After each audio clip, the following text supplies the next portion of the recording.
think I would say my relationship with God, I felt it actually grow throughout the pilgrimage. I know a lot of people were struggling with the perception of how can God be present in the midst of such violence, but I actually felt more of a desire to want to see God present in those situations, to try and find whatever way He could be there in some kind of way, whether it was through the loving acts of the people amongst each other, or in some way.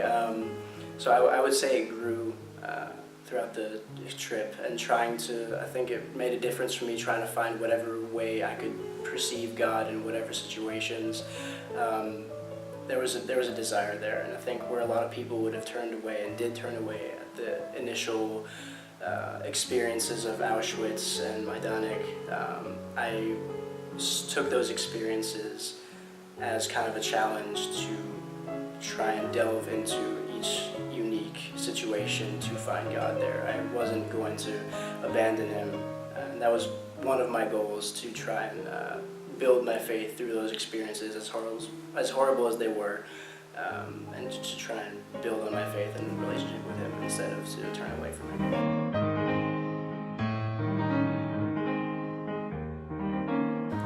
I think my spiritual identity got stronger from this trip. Not so much from the terror of the Holocaust, but again from the lives that we really made a point to remember during this trip, and really embracing the culture that I'm lucky enough to have. That just wasn't possible during World War II, during the Holocaust. And like recently I went home for Passover, and being able to sit down at that table with my family and being able to feel just that sense of community, that sense of spirit and culture, just really made me feel gratitude for what I have and what they couldn't have. Going into this trip, I didn't really believe in God, so I think what I really got out of it was I learned a lot watching other people struggle with these questions, because a lot of the problems I've had in the past with organized religion is I kind of perceived it in a way that they kind of had you go to religion for answers, but watching other people struggle, watching religious people struggle with these questions really kind of reminded me that religion isn't just about answers, it's also about just seeking questions and grappling with questions themselves. So by watching other people struggle, that really gave me a lot of insight and really made me more open to religion in general and God in general.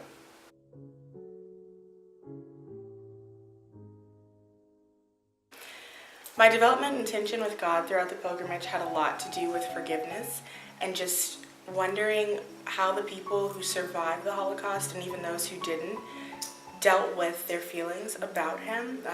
Did you stay faithful? Did you immediately let go of your faith? What do you do when things are so hard and so far out of your control and it seems like God is not there? I remember 2 different tour guides saying, like, God was just on a break. Maybe God was on a break. Maybe people thought God was on a break. And I see that a lot in my life and in the world today. Like, horrible things will happen, and not anywhere close to the scale of the Holocaust, but just still horrible in its entirety. And I'm thinking, God, where are you? So that was really the question that was in my mind a lot of the time. God, when this happened to me, where were you? Where are you right now? What are you doing later? And I think that even if I never get an answer to that question, I've got to just focus on being faithful.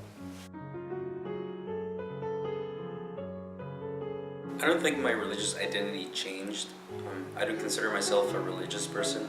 I'm a spiritual person, and this trip helped me to reaffirm my spiritual identity. I think I believe in tolerance and in understanding of others.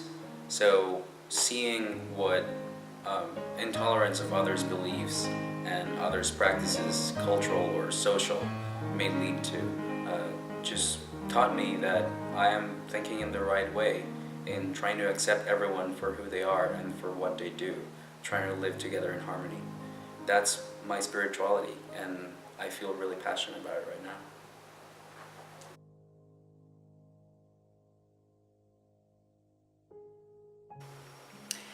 I do still believe that God is a very loving force, almost unexplainable. I feel like God for me comes through in those moments of,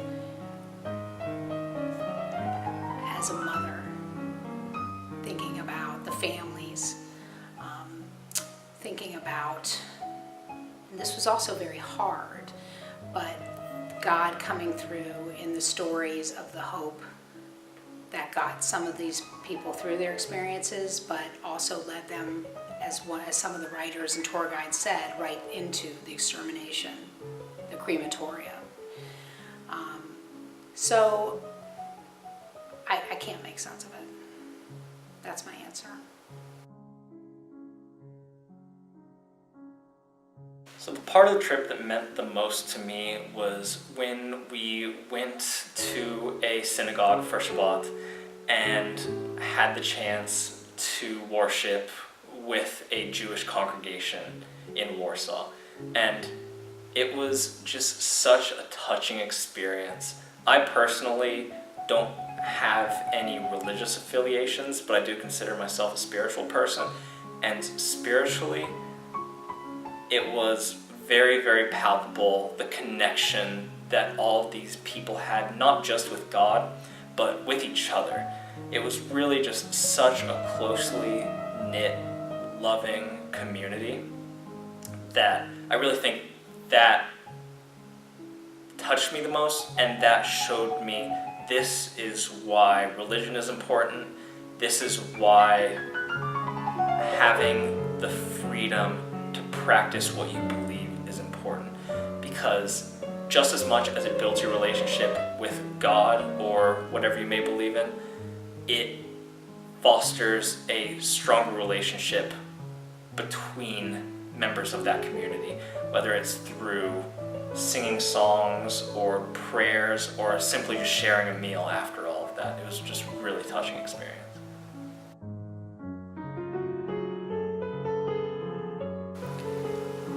My religious identity is one that has been pretty well established. I think years of seminary will do that for you. But what I got, especially this time through, this was my third time going to Poland, but what I got this time was a sense of closeness. My religious identity as being a Jew from Eastern Europe, I saw the parts of my culture that were trying to be destroyed, or that the Nazis intend to destroy. I saw the parts of my culture that weren't preserved, that were forgotten about. But I also saw, my historic neighbors, and I saw the fact that the Polish and Jewish cultures, the Polish Catholic and the Polish Jewish and the Eastern European Jewish cultures, they were living side by side, and the appreciation of eating Polish pastries and knowing that those are the same pastries that my grandparents used to make for us. There was something that was really affirming in that my religious identity was really connected to other people's identities. And so through this trip, that sense of otherness, very highlighted, because the whole idea of the Holocaust was the othering of the Jew. But still there was the sense that there was a sense of community and a sense of a greater society that transcended the religious differences, and the cultural norms was stronger, and that actually was more unifying.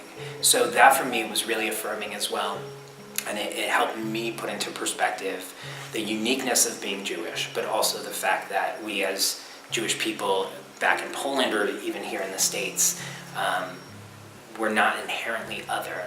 We're actually part of this, the great society that is made up of all these different categories of difference.